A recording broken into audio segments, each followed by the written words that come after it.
আসসালামু আলাইকুম সুপ্রিয় ১৯তম শিক্ষক নিবন্ধন পরীক্ষার্থী ভাই ও বোনেরা। আপনারা অনেকে জানতে চেয়েছেন যে ৩৩৯ 7টা সাবজেক্টের প্রশ্নের উত্তরগুলো আমরা কতটুকু লিখবো। আজকে আমরা এই নিয়ে আলোচনা করব।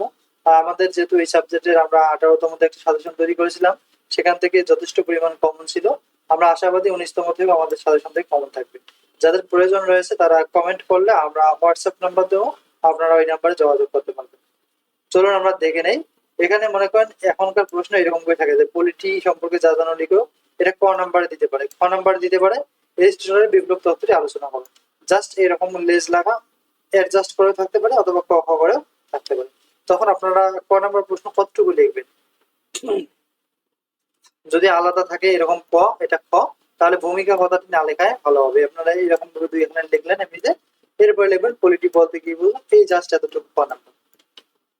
খ নাম্বার ক্ষেত্রে আপনারা ভূমিকা লিখতে পারেন এবং বিপ্লব তত্ত্ব সম্পর্কে আমরা এখন বিস্তারিত একটু আলোচনা করা লাগবে। যেহেতু খ নাম্বারে আপনারা প্রথমে একটু বর্ণনা দিবেন, দেওয়ার পর এই বিপ্লবের কারণ ৪-৫টা কারণ দিবেন।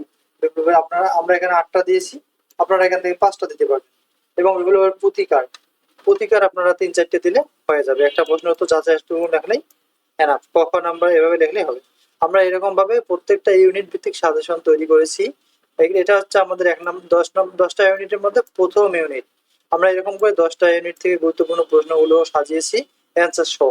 যাদের প্রয়োজন রয়েছে তারা আমাদের ইউটিউবে কমেন্ট করবেন। ইনশাআল্লাহ আমরা হোয়াটসঅ্যাপ নাম্বার দেবো, ওই নাম্বারে আপনারা যোগাযোগ করতে পারেন। যদি আমাদের তথ্যগুলো ভালো লাগে চ্যানেলটি সাবস্ক্রাইব করবেন। সামনে আমরা 19তম সম্পর্কে আরো গুরুত্বপূর্ণ তথ্য শেয়ার করবো। Thank you for watching.